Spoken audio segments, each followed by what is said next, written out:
Welcome everybody. Thank you so much for joining us today. I am going to go ahead and get this started. For those who don't know me, my name is Temple Northup. I am the director of the School of Journalism and Media Studies here at SDSU.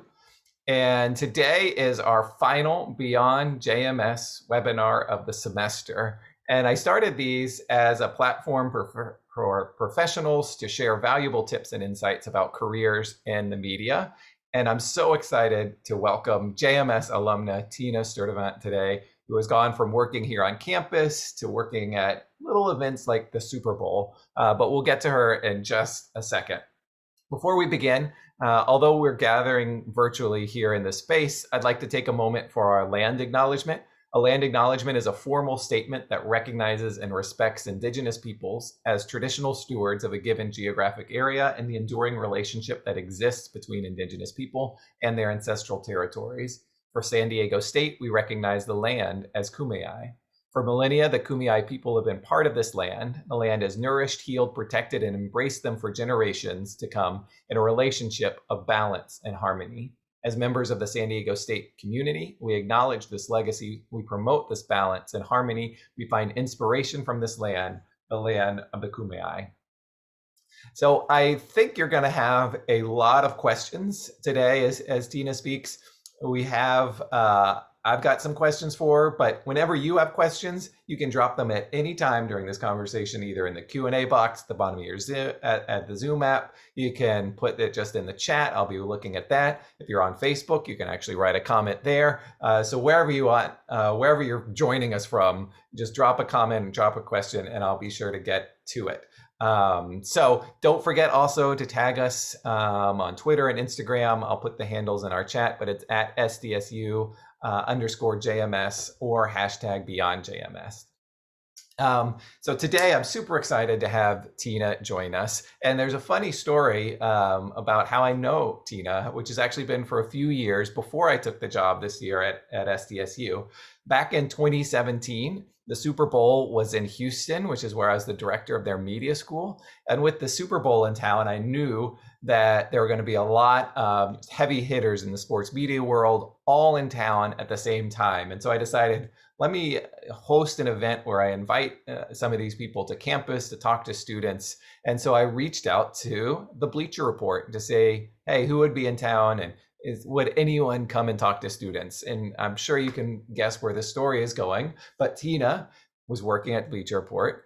Being the awesome person that she is, as you'll discover, she said, of course, yeah, I'll come. And so she came to campus, and that's how we actually first met. And I didn't know that she'd gone to SDSU at the time. So you can imagine my surprise when I got here, looking up alumni, and there we are connected again. It's a small world, and an important part of that story is just the importance of networking and also the importance of just not being a mean person, because if either of us mean, we want to see each other again.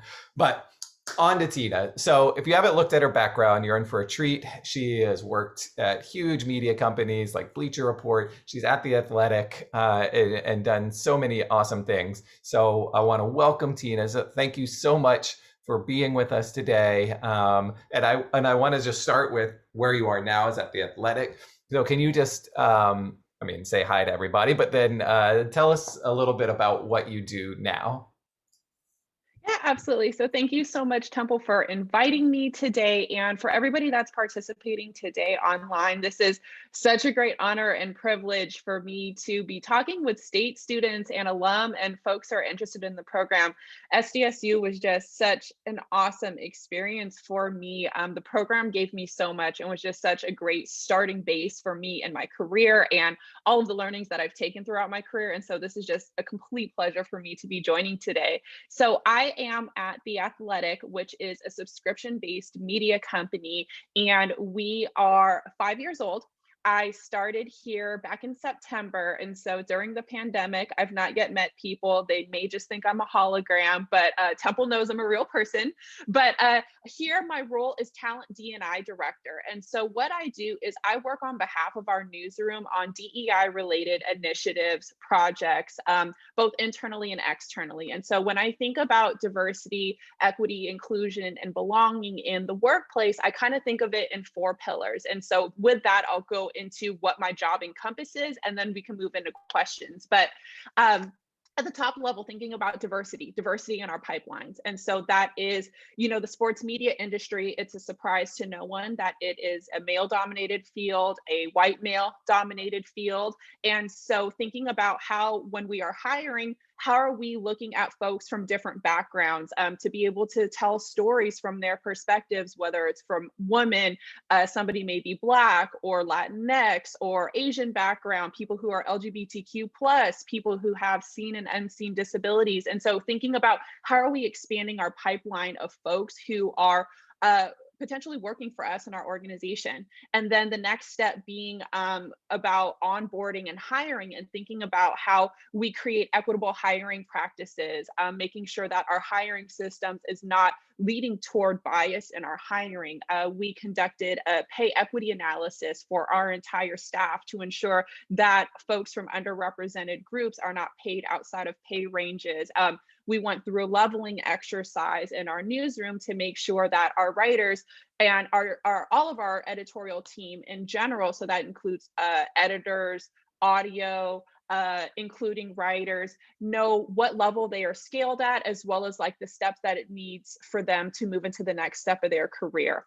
And then thinking about inclusion. How do you feel at the company? Do you have safe spaces? And so I work with our ERGs, employee resource groups, which are called the athletic communities, TACs for short. And so I partner with them on company initiatives, resource guides, and I uplift their feedback to various members of the executive team. And so one of the things I'm actually excited we're working on right now is next month, among other heritage months, is Mental Health Awareness Month. And so we have a mental health ERG. Mental Matters is our TAC. And we are going to be doing like weekly roundtable programming for within the company. We're going to invite employees to share personal testimony over their last year of something they've experienced. And then we'll close out the month with an internal learning and development speaking series where we want to have somebody talk about social media and its negative effects for what it means in this position, right? Like, I love Twitter. It's also a necessary evil in this space, right? And there's a lot of ugliness that happens on social media. And so how does our staff deal with that? How do we support them as an organization? And so thinking about inclusion for our employees as well as in our coverage. And so one other thing I do is lead monthly DEI focused brainstorms. So heritage months and cultural celebrations that are occurring, wanting to make sure that these are not other pieces of content, but like the athletes we cover, the stories we're telling are representative of women or people from different backgrounds. Or we had a story published today by one of our writers.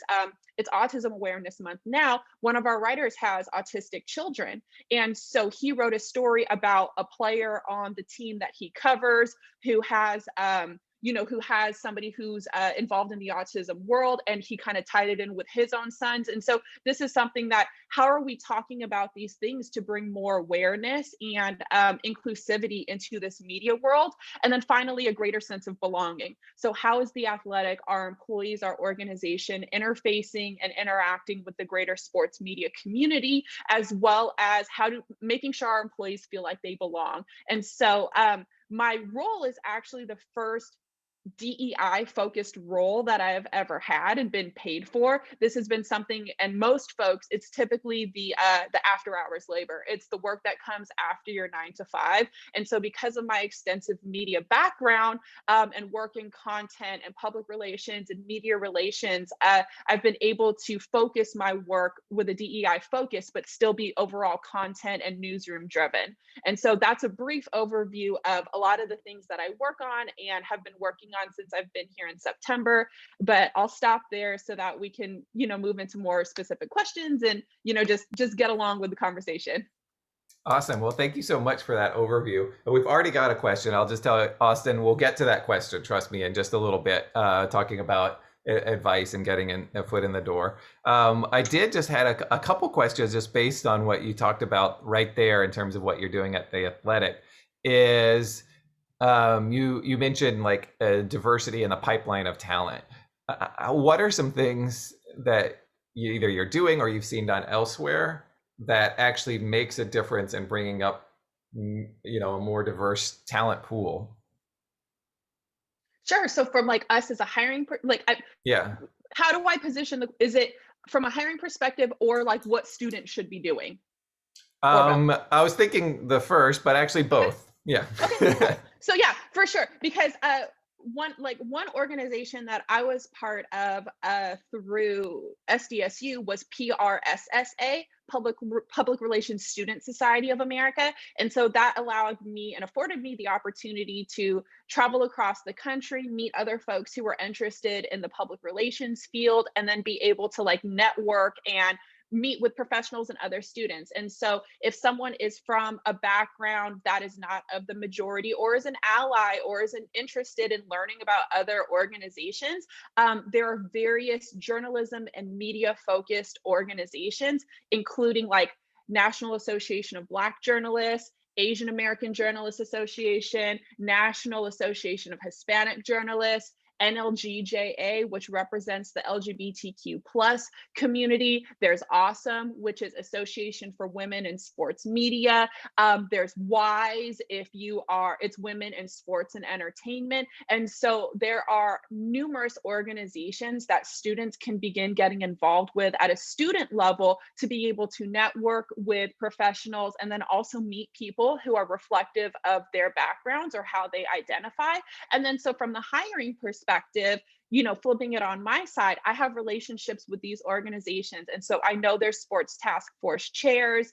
I have been on the recruiting floor of these national conventions, pre-pandemic times where I'm at the recruiting booth, meeting people, looking through resumes, having conversations with folks, hosting networking mixers and stuff like that. And so part of my job is focused on how do I work with schools? How do I work with professional organizations that are representative of folks from underrepresented groups, that so that I can begin one, like letting people know who we are as an organization. Maybe people on this call today haven't heard of the Athletic and are like, oh, I'm interested in sports media. I'm interested in becoming a journalist, or I'm in journalism classes now and I'm an editor and I'm part of the Daily Aztec and I want to edit at a professional organization one day, right? So part of it is the awareness. And then, but through those partnerships, and that is certainly not the only answer, but these professional organizations where students can become a part of is one thing that I focus on from my role of how I network with folks. And then from a student perspective, a really great opportunity to get involved at the student level and grow with these organizations throughout the rest of your career. Awesome. Well, we're getting lots of questions. So let me ask you one more, and then I'll Sure. Yeah, answer those, which will set up some of the other questions. Which absolutely. is, all right, you're at Athletic now. You started here at SDSU though. So Yep. could you just walk us through sort of your career, starting with what you did on campus to Yep. set everything in motion, and then just an overview of the different places you've worked in it, and a few of the things you've done. Yeah, absolutely. So, Austin, this will take in your question, like, how do you get your foot in the door? So, I was at state. I was going into my junior year. I was PR and I was at so I graduated in 2009. So this was like right when the comm school was splitting up. And so I was in the public relations focus and I knew that I needed to start getting my internships, getting course credit. And one of my classmates was like, hey, Tina, you like sports? You can go intern at the athletic department. I was like, really? That's a job for me, because I was looking at these external places within San Diego that were PR agencies and stuff like that. And there's certainly nothing wrong with that. But it's just like one thing that I always tell students is that you can start at home. You can start within your own department or within your own organization. And so I actually walked over to the athletic department and was like, hey, I'm a student. I need to intern. Do you guys need help? And that's how I started interning within the media relations department underneath the athletics. So I worked predominantly in college football and men's college basketball and women's college basketball, also touched track, soccer, softball. And so at the time, Steven Strasburg in the MLB was there, Kawhi Leonard in the NBA was there. And so state has a really strong sports program. And so I did a bunch of grunt work. It was, filling out media guides, going on the back end and updating these media guides and track scores and times. It was writing press releases for things. It was going on game days and handing out copies and doing notes and stuff. And so all of the work that I did at state for the couple years that I interned there directly led me into my next role, which was interning for the Oakland A's PR department. And so I didn't know anybody with the Oakland A's. I'm from the Bay Area. And so I was going back home post-graduation, and I applied blindly to the Oakland A's. And my manager, who was our PR director, had been in the SID department at Iowa, excuse me. And so when I interviewed with her, she let me know, she was like, you did this in college. I know that you can do this professionally. And so because you directly have the experience, because you did this in college. So I got hired, which is it's a crazy competitive field, right? I'm blindly applying for this internship out of hundreds, if not thousands of people. And it was the work that I did at state that directly got me to the Oakland A's. So I was with the Oakland A's for a couple seasons in their PR department. I was working more on business PR initiatives rather than game day operations. So baseball related operations would be this player got traded, or this player is coming up off the DL, getting added back to the 25-man roster or whatever. But I worked more on business releases as it related to partnerships with sponsorships, or this sales thing was going on, or we have this community relations event and I would be sending out press releases or trying to get people to cover us externally. And so handling business PR, one of the cool highlights when I was with the A's was Dallas Braden pitched the 19th perfect game in baseball's history. And so I got to be part of a really monumental time, and the stress that comes with that, being on a PR staff of desperately going through Baseball Reference, and all of the media is quiet and they're whispering because they don't want to jinx anything, because baseball is just super, all their superstitions. But we needed to make sure that this was the 19th that had ever happened out of thousands and thousands of games. And so the stats were correct. All of the information was correct and on our end, because this was going to go out to the world. It was a big deal. It happened on Mother's Day in 2010. And so that was, and then also the movie Moneyball with Brad Pitt was taped while I was working there as well. So I was with the A's for a couple seasons, and actually I needed to get a job. And I was finishing grad school at the University of San Francisco, actually in their sport management program. And so I needed a job, was applying to places. And I'm so old that I found the Bleacher Report job posting on Craigslist. And so the job posting was have you ever worked in sports? I was like, yes. Have you ever written a press release? I was like, oh yes, I've done that. You ever worked in a press box? I was like, oh yeah, I did that. You ever interfaced with media and pitch stuff? I was like, oh yeah, I did that too. So I applied for that job too, interviewed, and then got hired in 2012. And this was pre-acquisition, and so I was doing a bunch of communications related things.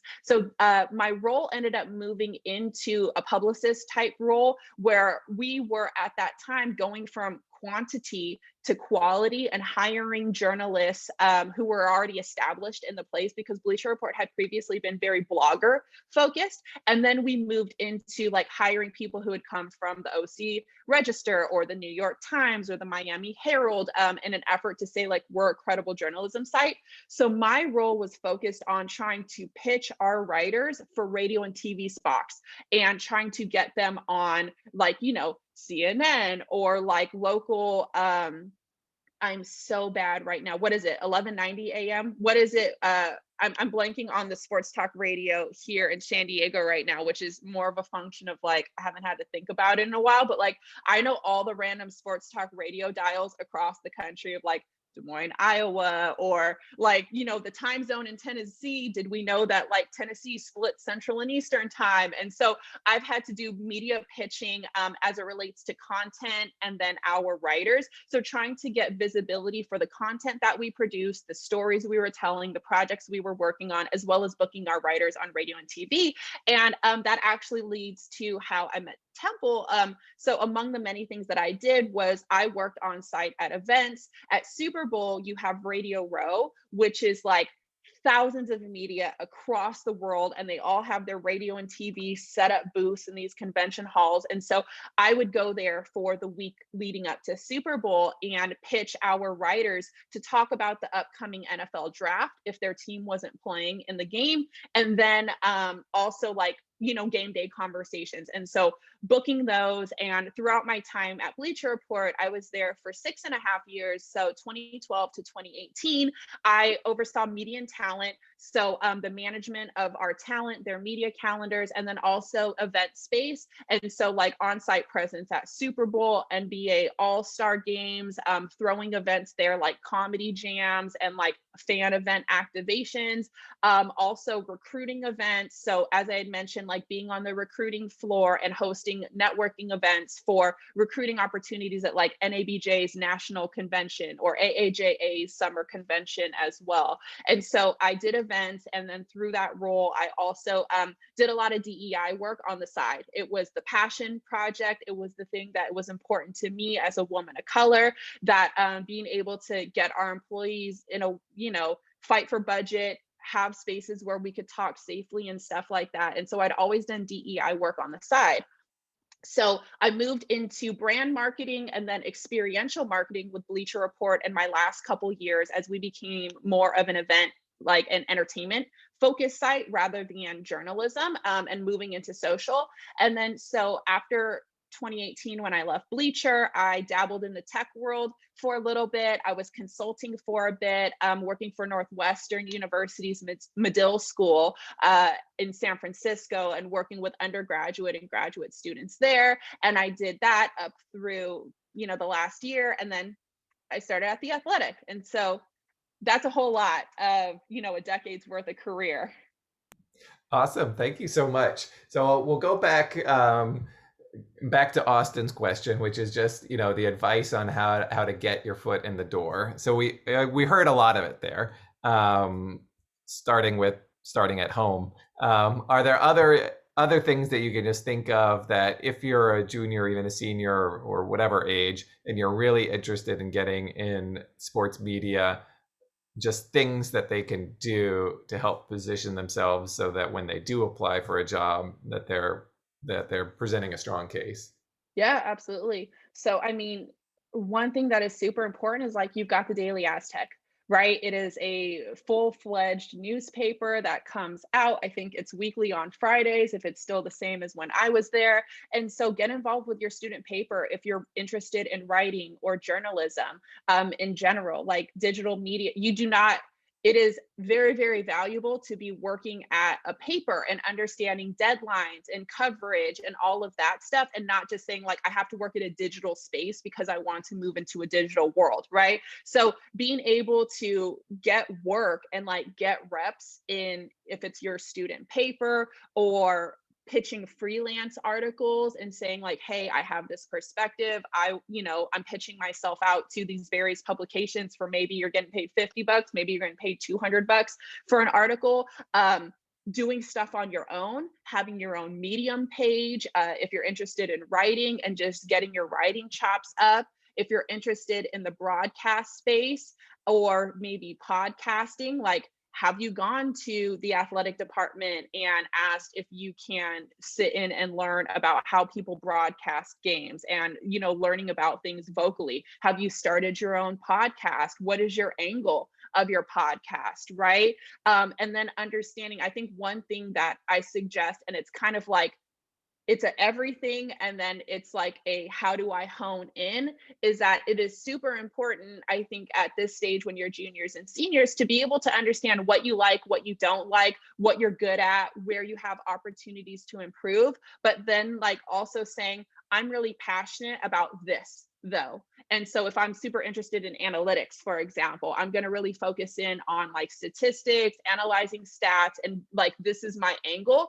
Because one thing that's hard for me as a hiring manager, or me as somebody who goes through resumes or gives advice now, is like, I love everything. I love the NHL. I love the NFL. I love college sports. I love baseball. I love gymnastics. And then also, like, I want to do podcasting and I want to write and I want to edit. And you're like, oh my gosh, that's overwhelming. And so, while definitely you should have interest in everything, when you move into that next step professionally, being able to hone in on what am I going to be good at. For me, I knew my angle was like, I didn't ever want to be on air talent. I didn't ever want to be the journalist or the person who was behind the microphone. I knew like I was good at writing and I was great with people and relationships and communication, but I didn't want to be the front facing person. I wanted to be the behind the scenes person. And so I was able to grow my experience in that way. So my advice would be like, be interested and inquisitive in a lot of things. But as you start to gain these experiences, identify yourself, potential avenues that you may want to grow. And I think coupled with that, I would encourage you all, one thing that I struggled with at my 19, 20, 21-year-old age was like, I had to have everything plotted out for the next 5, 10 years and what I'm going to be forever. I would have never been able to tell you 2009 Tina would be doing this in 2021. This role didn't even exist in my brain and understanding. And so I really encourage you all to get like core skills. Writing will never go out of style. Editing will never go out of style. Proper grammar, spelling, punctuation will never go out of style. And so as you're exploring these different things, you are allowed to change your ideas and what you want for yourself and how you want to grow professionally. But having a baseline of core skills will never go out of style. It's interesting. In your response, you kind of touched on a different question, which was Carson asks, what are projects or things that someone could do outside of a job that looks good for employers, like social media or podcasting? So it seems like you would encourage, like if you have an interest to start a podcast, you could start it on SDSU football, or whatever you're interested in, and Yep. really hone and develop that so you can share it. Absolutely. And then if it's social media, what is your take?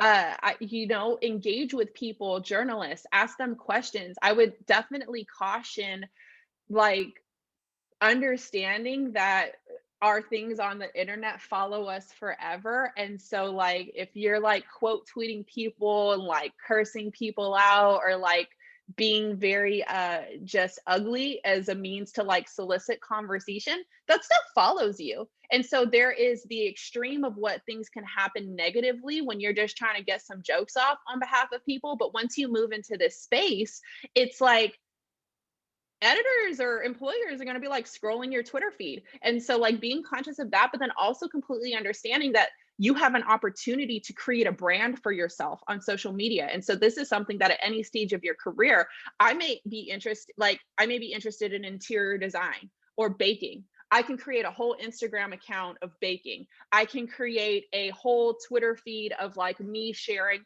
recipes and feedbacks. And like, I have this persona of Tina who's like a baker and online. And so if you are interested in anything specific, you may not be working in it at that time, or you may want to grow in that space, but you can engage with people online. You can, ask them questions, comment, join conversations. If they're like in a clubhouse chat, asking questions within that. And like, you can build your own brand on social media in a way that really wasn't available for me back when I was in school. And you all have that great opportunity to build that for yourselves now. Yeah, and again, you're like knowing these questions ahead of time, because Jack said, when hiring, do you look at someone's credibility and their past job? But I think it's also just sort of their past. And you had mentioned, what you put on social media is going to live with you forever, for better or worse. And so you find that's something that you look at when you're interviewing somebody or finding somebody for a position, is that sort of digital presence. Yeah, of course. Of course, you're gonna like, what do? I look at somebody's Twitter, I look at somebody's LinkedIn. Right. Also, I really like at this stage of my career, like LinkedIn is super aggressive for me and they're trying to become a social site. So like, please don't connect with me on LinkedIn, like tweet me, please. But one, yes, of course we look through that and read that stuff. But I think Jack, maybe to your question, and I don't want to assume if this is what you're asking, but you do not have to have experience in that exact field or that exact job to apply for another job. And so I remember I had a colleague who is now a staff editor at the New York Times in the NBA avenue. And this person, she was editing in like city news. She was a sharp editor who was super passionate about sports. And she was like, "Can I edit sports?" And I'm like, "Yeah, if you love sports and you're passionate about it, you know about it, you can learn about the game, you can learn about the stats, you can learn about the players, but like, can you again edit and copy around grammar, spelling, punctuation, your cadence, how do you learn to cut things, whatever." So those skills don't go out of style. And so you do not necessarily have to be in this, I don't have to be working in sports in order to get a sports job. If you have really qualified experience, say at your student newspaper covering news, you were the editor in chief of your student newspaper, for example, and then you display interest in these areas, you have such a great opportunity to grow, and then to continue to build on what those passions are, where you may not actually have it in your job description at this time. Cool. And we've got some other questions. Just know that I'm going to get to all of them if Yeah, you've yeah. asked. They're coming. I'm just trying to keep the conversation sort of focused on one area at a time. And so Austin just asked about, you got your master's in sports management. Do you have advice on getting a sports management MBA or a master's after your bachelor's? And I had a question related, which is, do you think it's good to get your master's? Did you find it helpful in your career? Just what's your take on doing that? So I think that this decision is individual and personal. I personally wanted a master's degree. It was never anything that was in consideration for a job requirement, nor has anybody ever asked about it. I am still paying off my my grad school loans. I went to a private university, and that is very expensive. I valued that education. The networking was amazing. And my sport management degree afforded me the opportunity to learn about different avenues of sport law, sponsorship, finance in a way that prepared me when I moved into my career to be able to have a working knowledge of a lot of these things, but it's not required. It's certainly not required. And so there are the value add may be the networking, it may be the internship opportunities through their partnerships. Like if you're here from California, the sport management program at USF, as a plug for them, has an Orange County branch and a San Francisco branch. And so like everybody in the sports world in California knows somebody who's done the USF program. So the networking is really great, but from an educational level, or is this going to be a requirement in your job? That is something that you have to decide for yourself. If you are full-time in a position at any point in your life, you should always ask your employer if they will pay for part of it as furthered education, and see if they will cover part of your tuition. But I think that the greater conversation of the cost of education in this country, and like, I'm still paying it off 10 years later, right? And so did I appreciate it? Do I love it? Was it an amazing experience for me, and would I have done it again? Yes. But is it going to be something that is going to be required in like the role that I'm at? No. I think that there are some instances where an MBA specifically is very valuable if you're in the business world specifically. And like, obviously, if you want to be an agent, for example, law degrees are highly encouraged. But specific to what I do in the media space, it is not something that is necessary. Another question, I'll tie a couple things together, because Olivia just said, how can we connect with Tina after this? I want to talk more one-on-one. But then also just, can you talk a little bit about networking and what's the importance of networking perhaps in this industry, and any advice about building a network and connecting with people like you? Yeah, absolutely. I have a few things, and so I hope I remember. One is like, Temple, like, look at me and Temple. We hadn't really kept up. I think we were connected on LinkedIn, right? But when you started in the role, I was like, hold on, oh my gosh. And being a good person is very important because people remember the jerks. And people remember like this person sucked to work with. And the sports world, while it's massive, is also very, very small. And so when you've worked in this industry or for a while, I have friends and colleagues at ESPN, at Bleacher, at CBS, at other startups, at professional teams.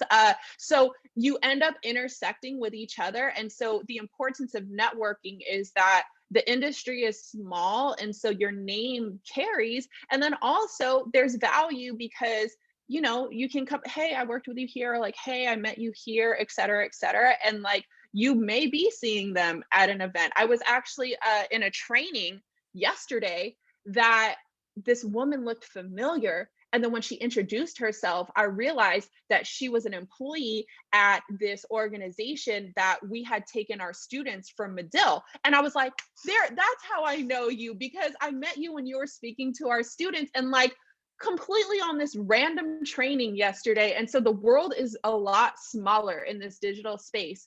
So that's the importance of networking. I would say that be conscious when you are asking people of their time, to be respectful of people's time and don't just take.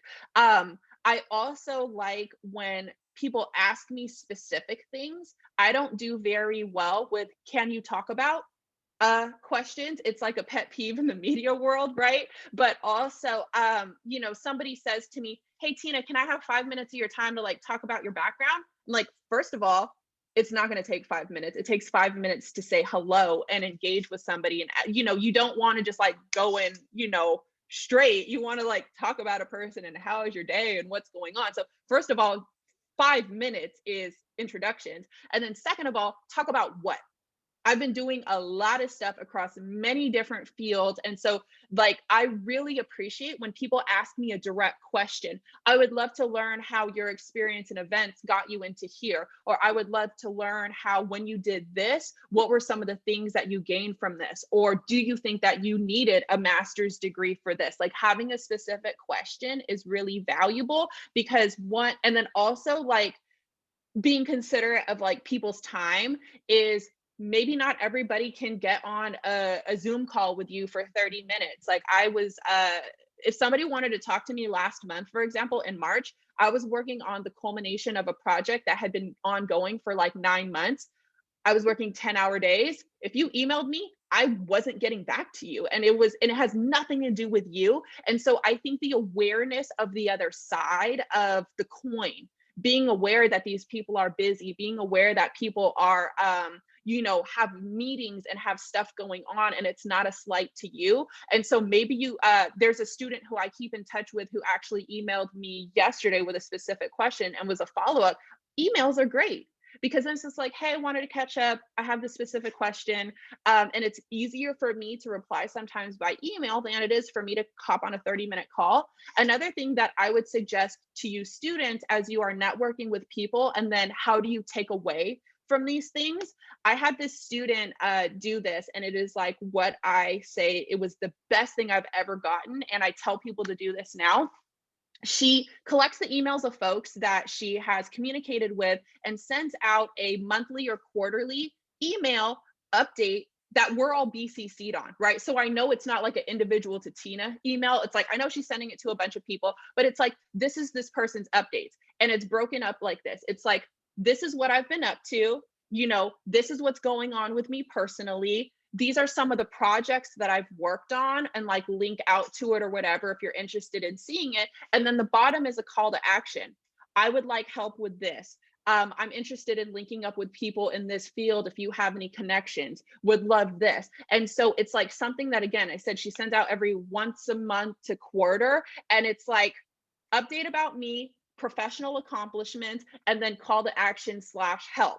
and I love them because it's like not aggressive. It's amazing. I keep them unread in my inbox until I have time to get back to her with a reply. And then if I can link somebody or like, oh, I know this person, whatever, I have something that I can help out with. And so that is a way that I suggest is a really helpful networking tool, because like I don't have, 20 hours a week to be on 1 hour calls with 20 people. I would love to, but like the scope of my job doesn't afford that. And so for a lot of working professionals, it's like understanding that they're busy, and just affording patience for that and being deliberate in your ask is what I would recommend. Awesome. And here's my just hot tip for the students, because Tina mentioned like email is great. And so you're probably thinking, well, how do I get Tina or anyone's email? And my little tip is that it's not hard to figure out people's email addresses, because you can really quickly, if she's at The Athletic, it's at theathletic.com. And then there are just a handful of combinations that's going to come before the at The Athletic. Might be Tina, could be T Sturdevant, could be Stur. It's not that many, and you can figure out somebody's email. I'll send I'll send the same email to 10 different email addresses, and one doesn't bounce back, and I've thought, bingo, I got the email address. Now I'm connected with the person. Yeah, honestly, been there, done that as pitching. 100% I've done that. And then also, I get random people in my inbox too, where I'm like, how did you get my email? But also, like, as Temple put in my Twitter, like, at me about something. And then if somebody has a specific question that they want to ask me, I'll like open up my DMs and I'll respond via DM, or I share my information out. And so, like, we've got social media, and so it's not hard to find people in this world now. So I want to pivot to some questions about some of the things you've worked on. But Jack's got a specific question, which is, have you ever been working on a story or just working on a project where something big hits, breaking news, where you just have to stop what you're doing and pivot? And so just curious if any times where you've had to make that like adjustment, and how did you handle it? Yeah, totally. I mean, I think that probably the first thing that came to my head was when I was in the scope of doing publicity work and like promoting our articles, right? And Donald Sterling and the mess around what happened in his personal life, and which led to the sale of the Clippers. And I remember that news hit Twitter on a Friday night, and CNN was calling me first thing on Saturday morning.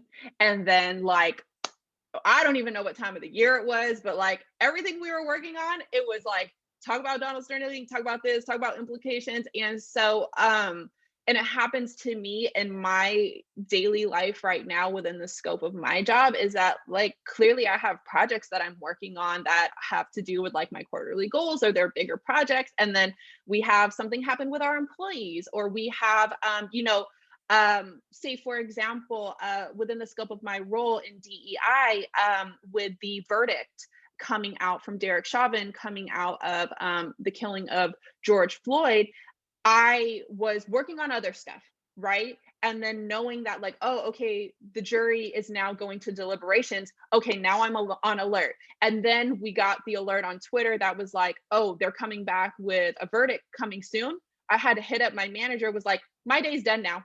Like everything that I'm doing, my day is done now. And we had like a Slack channel going. We're responding, like my statement of like what we're going to say as an organization, what I'm going to say from the capacity of my role, and then talking about how we had begun planning for this before. And then it was like, okay, it's coming here. We ended up hosting a company-wide listening session for our employees to be able to just talk, say how they're feeling. We're remote, and so we can't get together in the office and talk about how we're feeling. We're not watching this on TV together. And so how do you move on?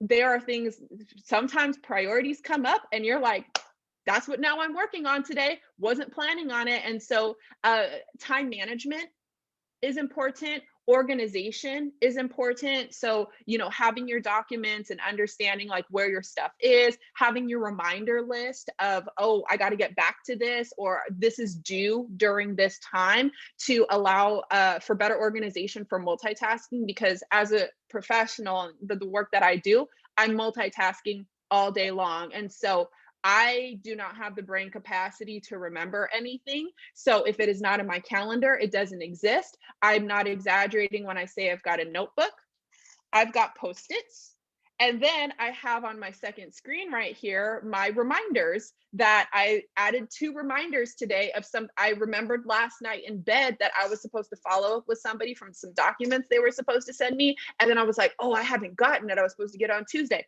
Wrote a note to myself today. No way I remember anything. I am not that smart or talented. So I use every model possible between calendar invites, notes, reminders to help me get back on track when my day gets sidetracked, because it happens often. Can you name one of your just favorite moments working in sports? Because you've done these huge things, obviously, like the Super Bowl, but then you also have done things like the NBA All-Star Fan Festival that you helped plan. Like, is there a Yes. favorite thing that you've gotten to work on? Um, Goodness, that's a great question. And I know we talked about this before, and then now I'm like, Uh, one of the coolest things that I worked on as it relates to the NFL draft coming on, right? Like, it's literally the NFL draft right now.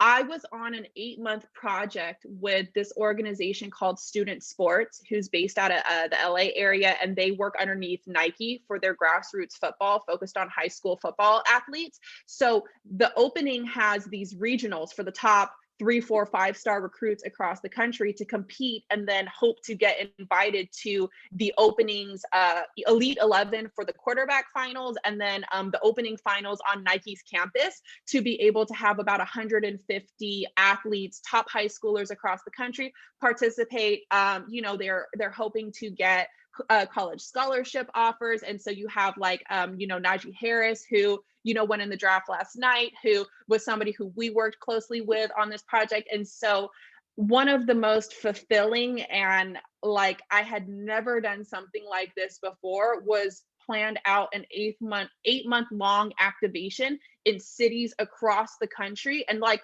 not all like Chicago, but it would be like 2 hours outside of Chicago suburbs, but the meal planning and having food for the 300 to 400 athletes that would be at each event, the hotel accommodations and the travel, having a truck with all of our supplies and like our branding, for these events, and our tents and the swag we were giving parents and all this stuff. So I was on the road for 8 months in 2016. I had like 85 hotel nights that year. I was like, why am I paying a cable bill? But I got to just traverse the country and like work on these events, and like I led the whole thing, and it was a career experience that I had never anticipated before. But like, it took so much out of my life, but it was one of those things where it's just like, man, that was so cool. I mean, I've been blessed to, go to Super Bowls, go to NBA final games, go, lead activations for NBA All-Star, for Summer League. One of kind of the pinnacles of my career when I was at Bleacher was back in like, I don't know, 2012, 2013, we were at Vegas Summer League, and like I had created these like materials for like a photo booth where I literally cut them out myself with an X-Acto knife. And then 5 years later, I think it was 2017 NBA Summer League, we took over 3 clubs like Hakkasan, threw a pool party, a day party that had JaVale McGee DJing it. And like, we threw like 3 parties over the course of, NBA Summer League week. And so to see the career kind of be like where we started in the humble beginnings to where we were at was a really big accomplishment for me. So those are probably 2 things that I would think of like were super cool, and just like, I've forgotten more than I remember. Oh, you know what, Temple, you're old enough to know this. I don't know if these students are going to know this. One of the like most cool things that I've done, and it's so disrespectful. So back when I was a kid watching the 49ers, Terrell Owens has scored this touchdown, and he went to the Dallas Star, posed like a Jesus cross with the football on his hand. And it was like one of the most disrespectful things that like you'd seen as a sports fan. And we got to go to Jerry's World, AT&T Stadium, and we were there for the opening, so it was just us. So I got to go on the field and I took a picture of me recreating that pose on the star in Jerry's world. And like, that was something that I just thought of too. That was fun. But yeah, we can go on, but I've forgotten more, and it's a blessing. I've had a blessed career. That's really awesome. I want to be sure to get to all the questions for the students who asked. Haley wanted to know, what are some of the diversity programs you've launched at the Athletic? Cool. Yeah, that's a great question. So, one of the things that I'm most proud of here, being started in this role, is the DEI monthly brainstorms for our newsroom. And so, as I'd mentioned earlier, we have monthly brainstorms that are open to the entire company. And we talk about, here goes the upcoming heritage months and cultural celebrations that are on the calendar, and getting people to think about it, write about it. We brainstorm and we just like talk about, hey, this is a story angle, or I experienced this. One of the things that we have that hopefully comes out is this upcoming Mother's Day. And one of our writers is, we're going to be asking athletes across all sports, like, what is your favorite recipe from your mother? And like, what is something that reminds you of your mom? And like, pull together a culmination of like all these tidbits for athletes to kind of relate to their mom. And so the thing that I always want to stress and focus on is that, like, this is not other content. It is not like, oh, a black or white issue, or a man or woman issue, or a straight or gay issue, but it's like, these are everyday people's lives. And it's really important for me, in the scope of what my role is that we are representing and creating content from the perspective of different storytelling, right? Storytelling has so much been from the majority perspective, which is typically white, straight, male. Nothing wrong with that at all, but just understanding that there are different perspectives in storytelling. And so how are we highlighting these stories? And so that's something that I've been most proud of, that we launched at the top of this year. And so we're only 4 months in. We actually have our next brainstorm next Tuesday, but I'm really, really excited to see how that project grows. Awesome. Thank you. We've talked some about networking and things that they can do, now to set them up for a career. I'm curious to know, have you had a mentor, or anybody you've gone to, when you've had to make either difficult decisions or just to sort of bounce ideas around with? And how did you find that person, if so? Yeah, actually, my mentor is a woman who didn't hire me, which is a really funny story to think about it now. But she was a woman who was a hiring manager for this role that I didn't end up getting. And, people say like, oh, keep in touch with me. And then you're like, yeah, but really, because, you're just being nice to me. And she kept following up with me. And she was a woman who was a similar background of me. She had worked in minor league baseball, a big sports fan, Bay Area native. Like, we had just a lot of commonalities as far as our backgrounds. And she was about 6-7 years. I don't say was as if past tense. She's about 6-7 years older than me in her career. And so the timing of where she was at was like far enough along where she'd already been through the things that I had been through in the sports world, in the PR world, in the startup world, which is now where she's working in the startup media world. And so I was young enough to gain information from her, but like, she wasn't so senior where she was like, excuse me, an SVP of the company and like been doing it for 20 years. And so she just like can't give practical, tangible advice to me. And so that age range has worked really well for me for what I've needed. And she's now friend, right? And she is now somebody who we talk and, meet up and have, we have a relationship outside of the mentorship that she has afforded me, but has been just a valuable person for me to go to, of like, what steps should I be taking next? I don't know how to do this. Can you give me an example of like what I should be thinking about for this project? Has helped me with financial conversations and how do I negotiate and stuff like that. And so I am very grateful that her name is Joellen, and she's been a friend and mentor to me for about 10 years now. And it's important to have mentors. They will serve different purposes for you. in your career at different times of your life. Some you may be friends with for 10 years, like me. Some people may be in the workplace for you. Some may be of your background. Some may be in a more sponsorship position where they are in a leadership position and they advocate on your behalf within the organization. But, it's important that as you think about mentorships or whatever, and I said this earlier about like talking to people, is like, also be thinking about what you can offer and what you can give and not just have a take relationship, because then those just don't feel as good. And so if you can build an authentic relationship where you both are able to give and take, that those are going to last longer. Awesome. So we're almost out of time. So any other questions, feel free to drop them in. But one thing I'm always like to ask, and it's not an easy question, is what inspires you at work, and what are things that are getting you excited right now?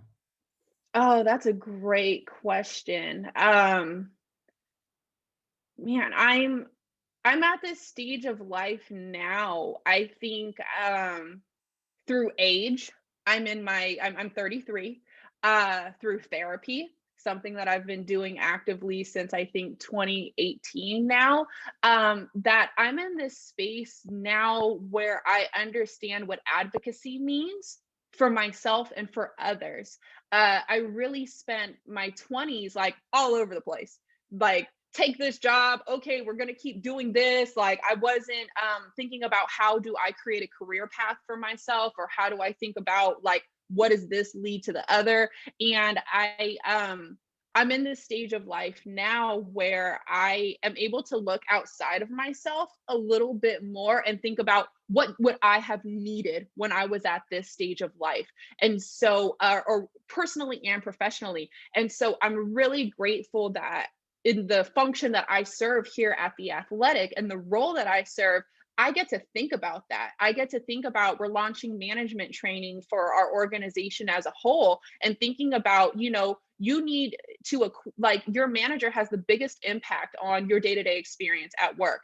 And if you have a crappy manager, like, it may not be the manager's fault. Maybe the manager hasn't been equipped with the resources or the training or the insight to understand what is required of me, what makes a good manager, how do I be a better manager, right? And so I'm thinking about, we get to create these things for our employees now, like pay equity, to make sure that they're paid equitably across the organization for the scope of their role, building out management training, supporting our employee resource groups. And so it gets me really excited right now to think about, I get to be the person that I needed in my career, earlier in my career. And maybe I don't get to be that on a one-to-one basis, but I get to be thinking about, how am I creating processes for the whole? How am I helping to build a more safe organization, a more inclusive organization for the people who were in my shoes? And, I think a lot about what I needed in my early 20s and say, like, okay, I want to make sure that I'm trying to do these things now for our employees. And so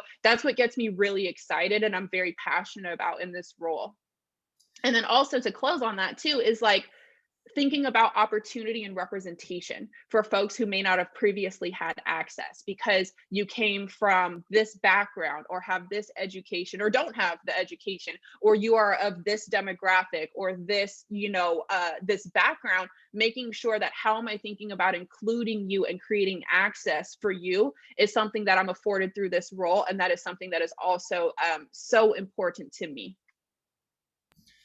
So I'm going to ask you one more question just related to Okay, that, because I sure. think it's really important, and it's something that a few people that I've interviewed have talked about, which is this idea of advocating for yourself, whether it's for a certain amount of pay that you deserve, or in other environments. So do you have any tips for anyone who on how do you advocate well for yourself to get what is either owed to you or fair treatment wherever you happen to work?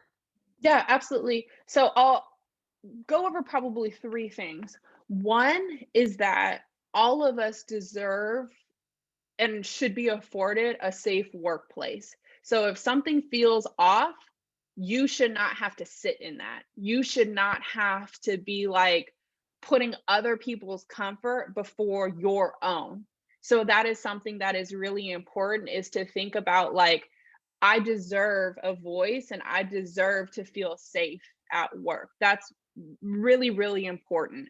The two things that I think about myself from a career perspective that I wish I had done earlier as it relates to advocating for myself is one, keeping a Google document of your wins. Um, Oftentimes you go through the course of like your year and you're super busy and you're like, I did a bunch of stuff. So when review time comes up or it's time to ask for more money, your bosses are like, what did you do? And you're like, I've kicked butt. And then you're like, but yeah, specifically. And so being able to track things from a quantitative perspective and say, I grew this by this percent. I worked on this project and it led to XYZ. We did I was able to, through these DEI brainstorms, that created 50 pieces of content this calendar year, right? So being able to track and summarize your accomplishments. So one, for your review period, and then two, putting it on your resume. Your resume should be a list of your accomplishments, not just a list of responsibilities. You should be highlighting, this is what I excelled in, this is what I did in the resume. So keeping a list of that stuff will help you down the line. And then I also think about very PR, a SWOT analysis. So strength, weaknesses, opportunities, and threats. And I think about that for myself as a person and then my career. What am I strong at? What am I weak at? Where do I have opportunities? And then what are threats? And that can be internal and external threats. And I'm being very prescriptive from like PR right now. But I think about that for myself, like in this role, how do I grow? What is on the timeline for me for the next 12 to 24 months? What are things that I don't like, that I don't want to be doing in this role anymore? What opportunities do I have to grow within this organization or to grow in this role? And then what are things that are like impacting this? Is it finances? Is it location? Is it your hours? Is it like, your team has a ceiling just based off of the structure of your department or whatever? And then how am I thinking about that as it relates to my growth here or my growth elsewhere? And if somewhere is no longer serving you, then it's time to go. So that would be my advice for, at a very high level of things that you could think about for yourself as it relates to your personal as well as your career.